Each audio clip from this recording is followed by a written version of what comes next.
Hey, this is Nicola Moras, and thank you for tuning in to this week's podcast episode about how our perceptions of reality are.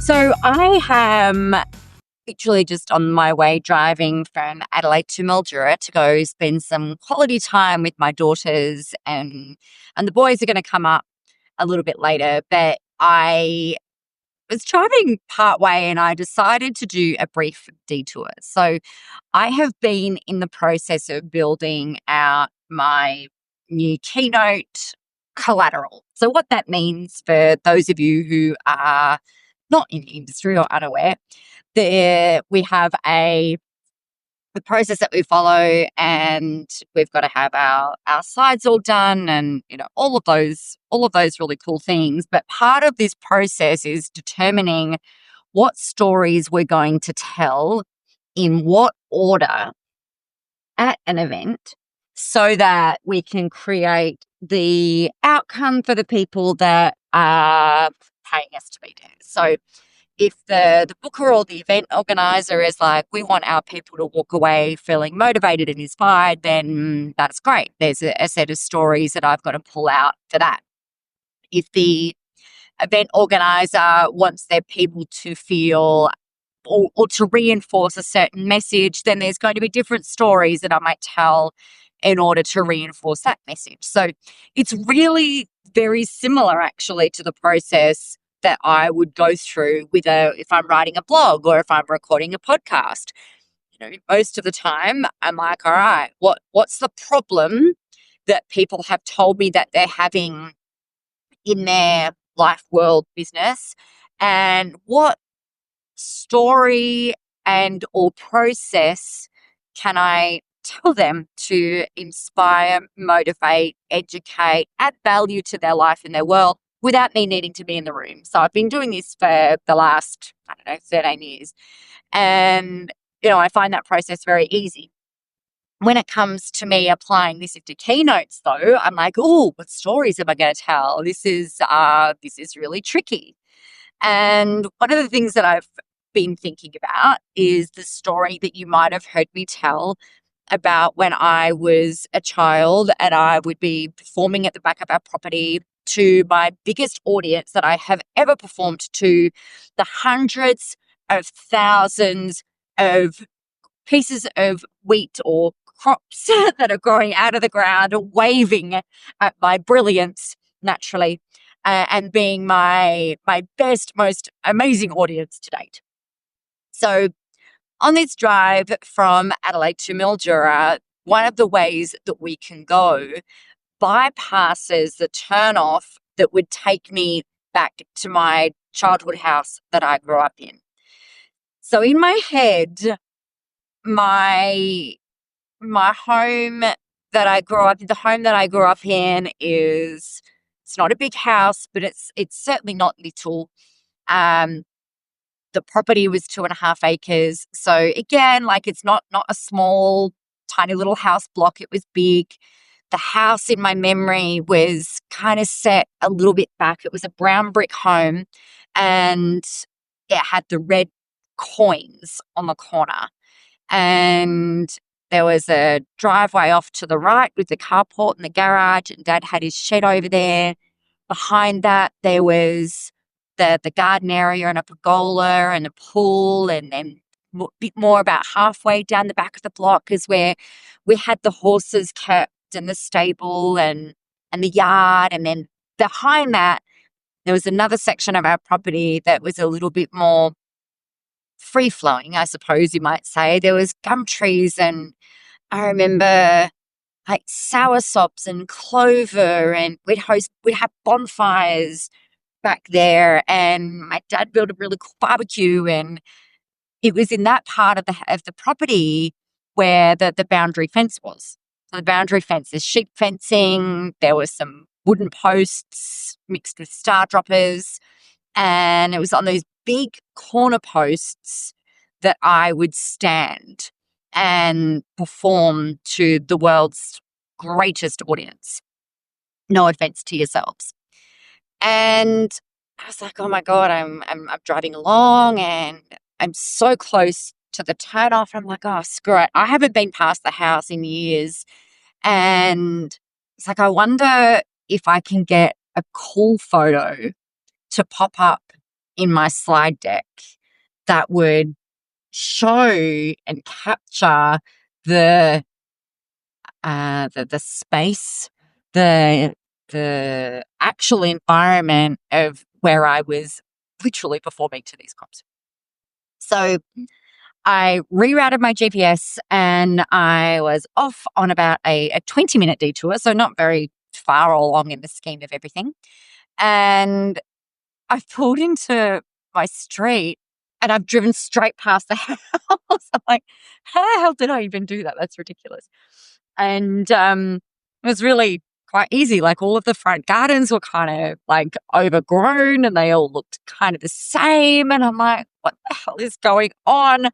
I missed the road that goes off to the right that kind of like goes up just directly in front of my old house. And I was really confused. So pulled up a little bit further, did a U-turn, came back around, and I pulled up out the front of my house. And my God, it's tiny.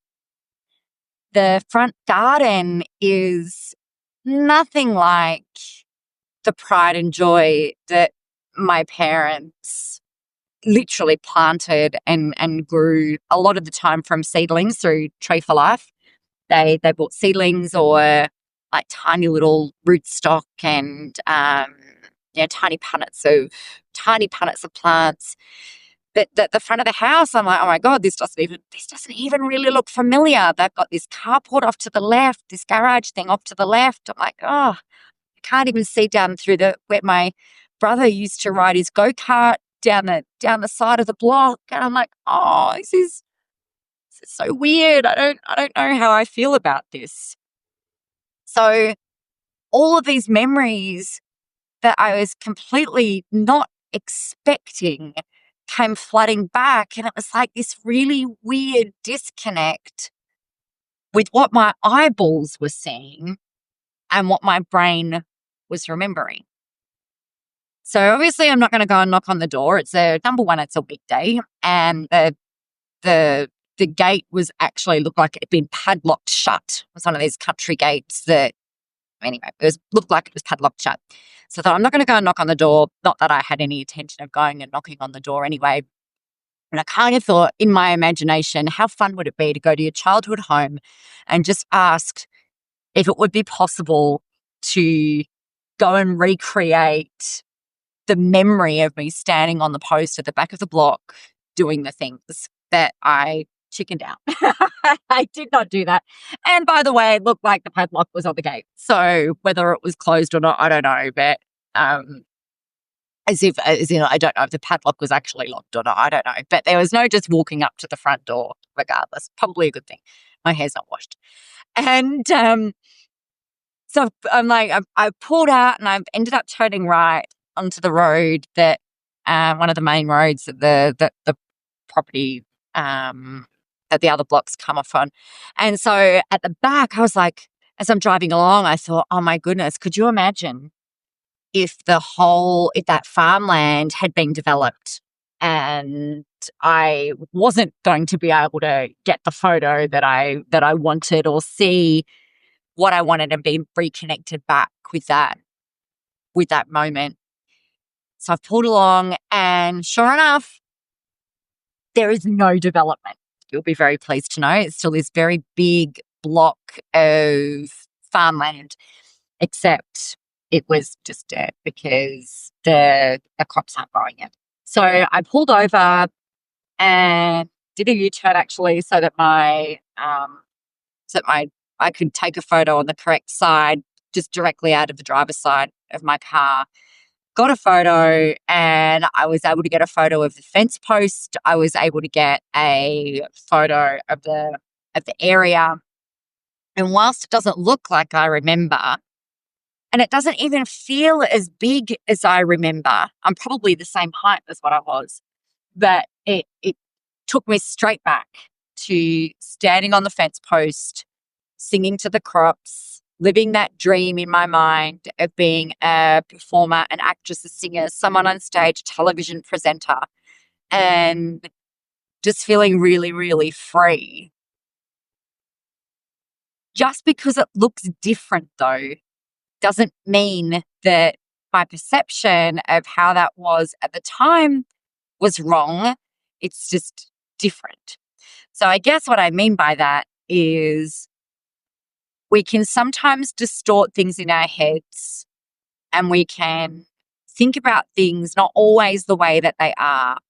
We have this happen in life. We have this happen in business. We have this happen when we're feeling a bit vulnerable and things don't go according to plan, or people behave in a way that's completely unexpected and a bit shitty, to be blunt. Our perception of it might be that they're being however they are, but is that actually real? Sometimes the answer is yes, the perception is correct. And sometimes the answer is, well, no, that's not actually how they are.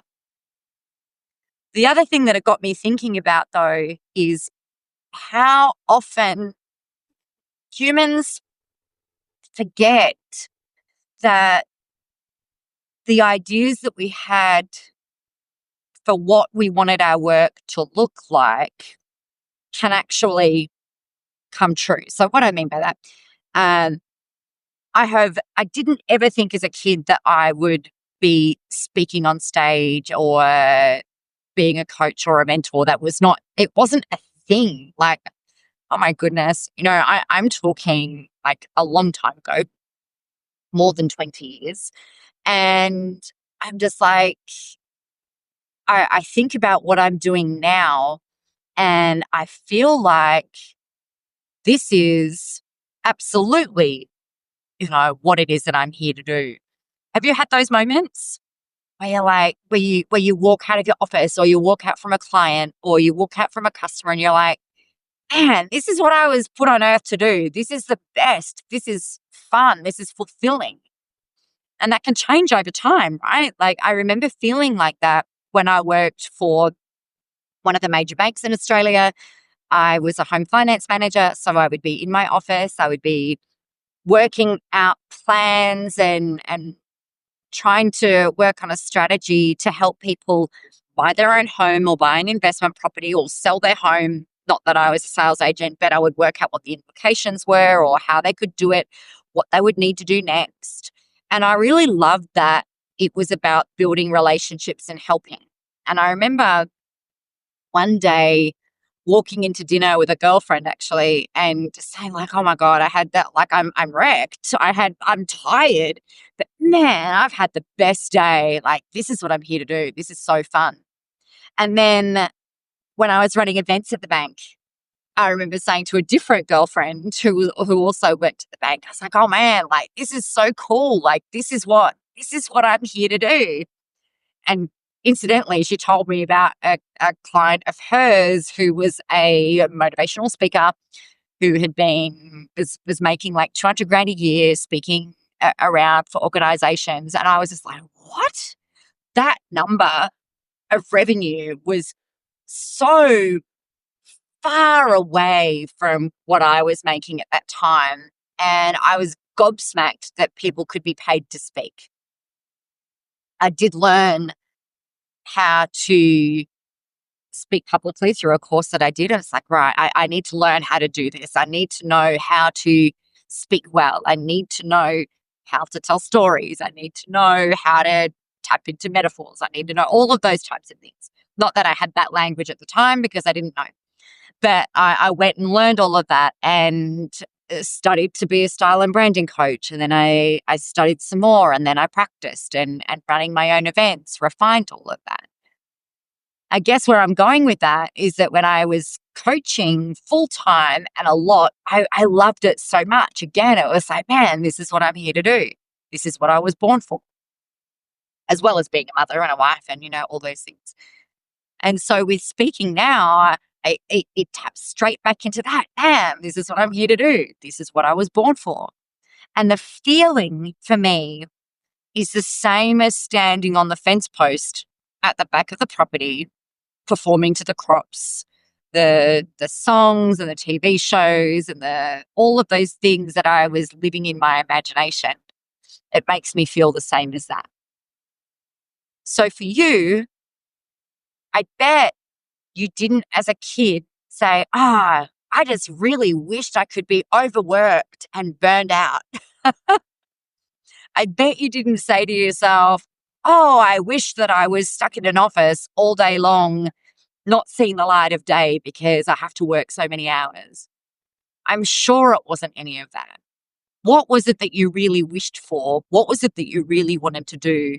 And how can you bring more of that into your life, business, and world, or your work?